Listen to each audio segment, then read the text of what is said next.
Those are very good questions. Challenging me. Thank you.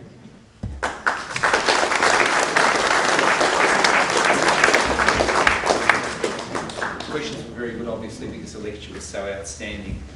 And I recall that when members of our community that participated in seminars and lectures at Yad Vashem heard that David Silberklang was coming out in order to be the keynote speaker at the New South Wales Court of Deputies commemoration on Sunday evening, they came to us as friends of Yad Vashem and said it would be a travesty to have someone like David come to Australia and not come to the shtetl of Melbourne with such a high survivor population and present. And we took that at face value because the people who recommended you were so highly esteemed, but we now understand full well why they were so insistent that you come, and I don't think there's anyone here who wasn't stimulated and moved by what was simply a masterful presentation. And David, you brought your trip forward in order to accommodate that, so I'd like to thank you for doing that, and also our wonderful committee with our new President Joey Weinstein at the Australian Friends of Yad Vashem for helping facilitate your visit also, which was quite fascinating. Now, I'm sure you'll forgive me if I make a slight transition and promote a certain project that Australian Friends of Yad Vashem is doing, given your association there. And what sort of put certain things into perspective with me was your mention also of Christopher Browning and his battalion. I've got my father sitting here who is a survivor and actually comes from a shtetl that was nondescript, but it was Browning who actually wrote, I think, probably his most recent book. I'm sure you've read, called Remembering Survival, about the very small shtetl of Wierzbik-Starachowitza. And through reading that study, we actually learnt, and I'm not going to hog a lecture here or over-personalise things, but my father himself learnt so much about his own experience that he would not have been able to know or understand were it not for the historian who came along and actually sifted through the information and explained many of the experiences he went through and put them in a perspective. And even on a personal level, that gave, if one can use the term within the context of the Shoah, a certain sense of relief to understand where he went through. So the role of the historian in answer to some of the questions, and I think everyone has experienced it in one way or another.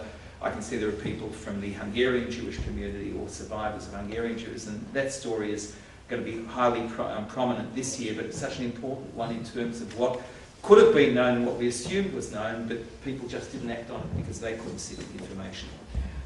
It's my role also to speak about a very, very special project that Australian Friends of Yad Vashem has been promoting of late, and I think this is an appropriate audience in which to do that.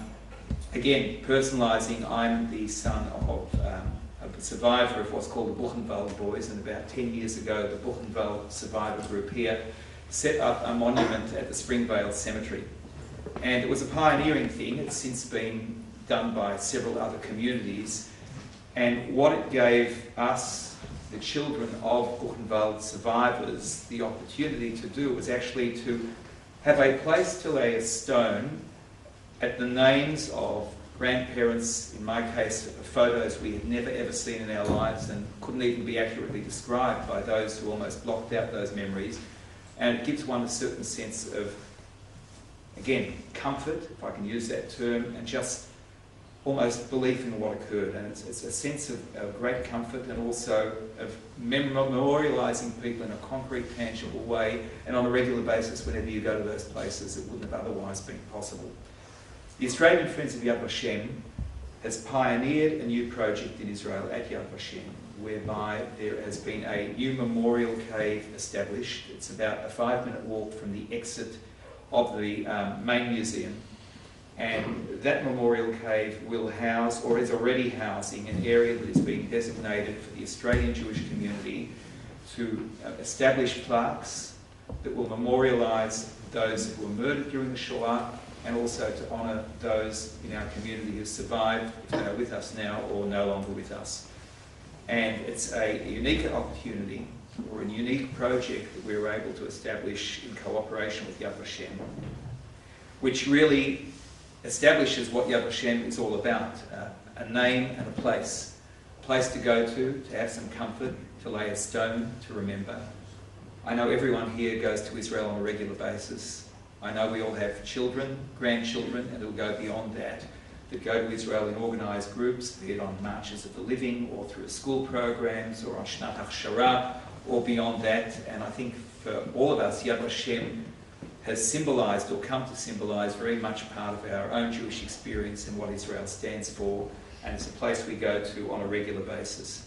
So to have the opportunity and the zchut, I would say, for ourselves and also for the memory of those who would have done or wished for nothing greater than to have an independent Jewish state, to be able to actually place a name that memorialises them for eternity is something that the community should feel, I think, very attached to, and many people have already become attached to that.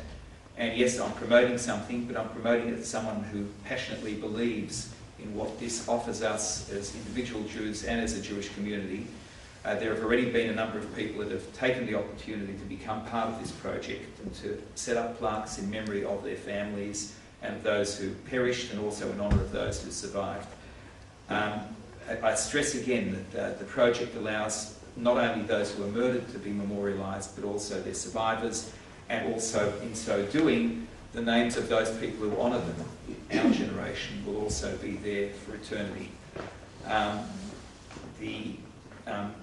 The cost, and I don't want to talk about costs here, but for a standard plaque is an $1,800 donation to Yad Vashem, most of which actually just covers the costs of the building itself and of the plaques themselves.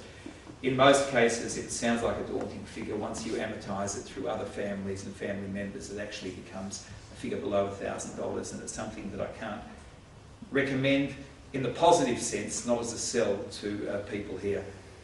There's a committee of members of Australian Friends of Yad Vashem here who have leaflets that they'll be giving out that will be available. We've done a fair bit of advertising.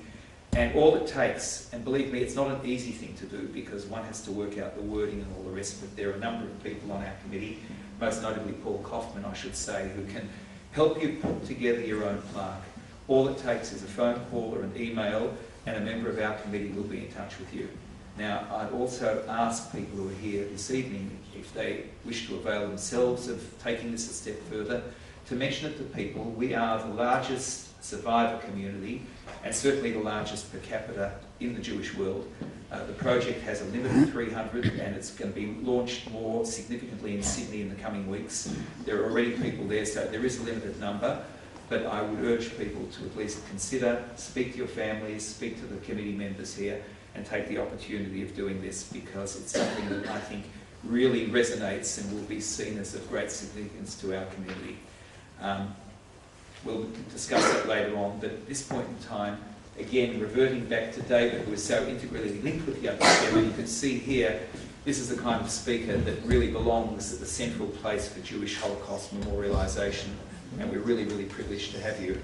You mentioned that your wife allowed you to leave a few days earlier as an enable you to come here to Australia for the first time. The jet lag will kick in a few days, but you'll get back to Israel, I think, with great praises and admiration of our community. And as a memento, there are so many things we could have offered that speak of the Australian Jewish community, but we've chosen a double, and one of them is a challah cover that you'll be able to use that has a bit of Australiana attached with it. And the other is a book that's recently been published in Sydney, I believe, which is a Jewish cookbook called the Monday Morning Breakfast Club, that brings memories of recipes going back to the various communities that people come from. Since it's Sydney-based, I'd imagine we'll go back with probably Hungarian dishes. But I think it's something that your wife and you will be able to treasure as well for your visit. So David, thank you very, very much, and we really appreciate your presence.